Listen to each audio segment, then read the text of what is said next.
Assalamualaikum warahmatullahi wabarakatuh. Kami dari kelompok 13 yang beranggotakan Rosalina Wulandari dan Siska Kartika Sari akan mempresentasikan makalah kami yang berjudul Studi Materi Pokok Bahasan Mata Pelajaran Fikih MA kelas 12 semester 2. Poin pertama, pengertian hukum taklifi. Hukum taklifi yaitu tuntutan Allah yang berkaitan dengan perintah untuk berbuat ataupun tidak berbuat. Perintah atau tuntutan untuk berbuat menghasilkan hukum ijab dan nad. Jika perintah untuk berbuat tegas dan jelas, maka menghasilkan hukum ijab atau wajib. Tetapi, jika perintah tersebut tidak tegas atau hanya anjuran, maka hukum yang dihasilkan adalah nad. Hukum taklifi.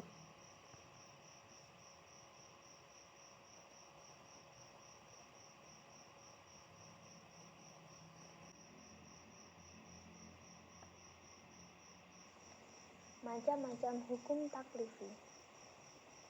Hukum taklifi dibagi menjadi 5, yaitu yang pertama adalah ijab, yaitu tuntutan Allah kepada mukallaf untuk melakukan sesuatu perbuatan dengan tuntutan yang pasti.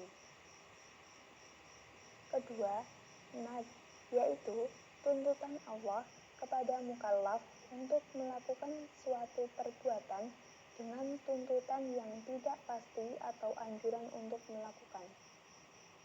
Yang ketiga, tahrim, yaitu tuntutan Allah kepada mukallaf untuk tidak melakukan suatu perbuatan dengan tuntutan yang pasti.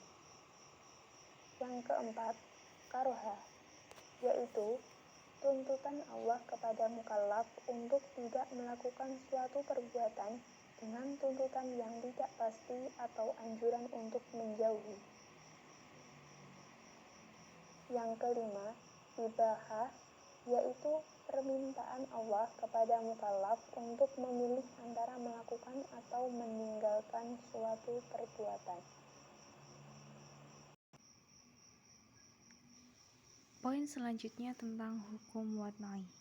Hukum wad'i merupakan firman Allah yang berhubungan dengan perbuatan mukallaf yang menjadikan sesuatu sebagai sebab adanya yang lain, sebagai syarat adanya yang lain, dan sebagai penghalang adanya yang lain. Yang mana adapun macam dari hukum wad'i, yakni yang pertama sebab. Sebab menurut bahasa merupakan sesuatu yang mengakibatkan sesuatu yang lain.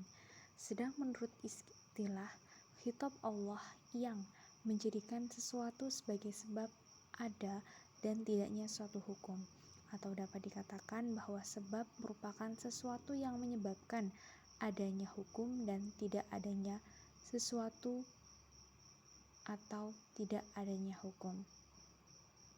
Macam-macam sebab, yakni sebab yang termasuk taklifi, sebab yang tidak menjadi penyebab adanya kepemilikan. Ketiga, sebab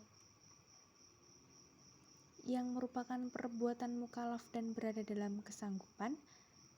Keempat, sebab yang merupakan suatu perkara yang bukan dari perbuatan dan berada di luar kesanggupan mukallaf. Yang kedua adalah syarat. Syarat menurut bahasa merupakan menghendaki adanya sesuatu yang lain, sedang menurut istilah, sesuatu yang mengakibatkan adanya hukum dan tidak adanya sesuatu dan tidak adanya hukum. Namun dengan adanya sesuatu, tidak mesti pula adanya hukum, dan sesuatu yang padanya tergantung keberadaan sesuatu yang lain dan berada di luar hakikat sesuatu yang lain itu. Selanjutnya mani atau penghalang. Menurut bahasa, mani artinya penghalang. Menurut istilah, sesuatu yang ditetapkan syariat sebagai penghalang bagi adanya hukum. Adapun mani terbagi menjadi 3. Terbagi menjadi 2, yakni mani terhadap hukum dan yang kedua mani terhadap sebab. Selanjutnya sah merupakan suatu perbuatan yang dilakukan mukallaf dengan memenuhi syarat dan rukunnya. Sedang batal suatu perbuatan yang dilakukan mukallaf yang syarat dan rukunnya tidak terpenuhi. Selanjutnya ruksah, sesuatu dalam kondisi tertentu disyariatkan dalam rangka memberikan keringanan terhadap mukallaf. Ruksah terbagi menjadi beberapa macam, yakni diperbolehkannya melakukan sesuatu yang dilarang ketika kondisi terpaksa, diperbolehkannya meninggalkan kewajiban jika ada uzur yang memberatkan mukallaf, mensahkan sebagian transaksi yang syarat rukunnya tidak terpenuhi, dan selanjutnya macam wakil terakhir yakni azimah. Azimah merupakan hukum syara yang pokok dan berlaku untuk seluruh mukallaf dan dalam semua keadaan dan waktu.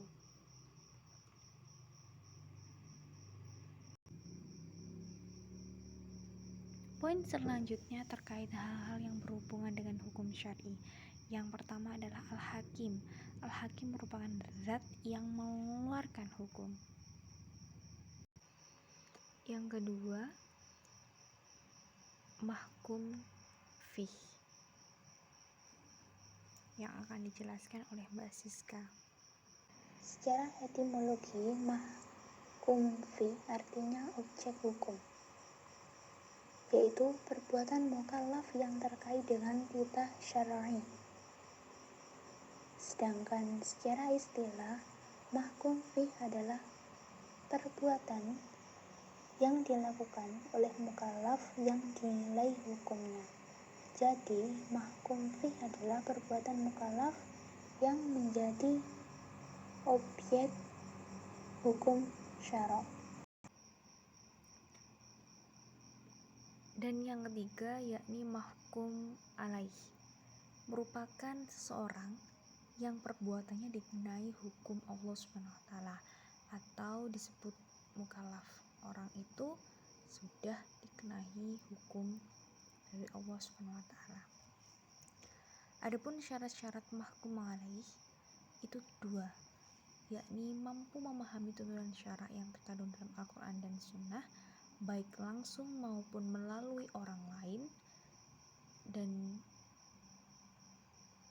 masuk dalam akal. Dan yang kedua, memiliki kemampuan dan kecakapan dalam melakukan tuntutan syariat yang ada di dalam usul fikih atau disebut ahliyah. Adapun macam ahliyah yakni aliyah ada dan aliyah al-wujub. Berdasarkan kondisi manusia yang melaksanakannya, itu melaksanakan tuntutan ada tidak mempunyai keahlian dan keahliannya hilang dalam melaksanakan tuntutan. Yang kedua, mempunyai keahlian tetapi belum sempurna. Yang ketiga, memiliki ahlian yang sempurna. Adapun hal-hal yang menghalangi ahliyah ada, yakni awarid samawiyah dan awarid al-muktasabah. Sekian presentasi dari kami, ada kurang lebihnya mohon maaf. Wassalamualaikum warahmatullahi wabarakatuh.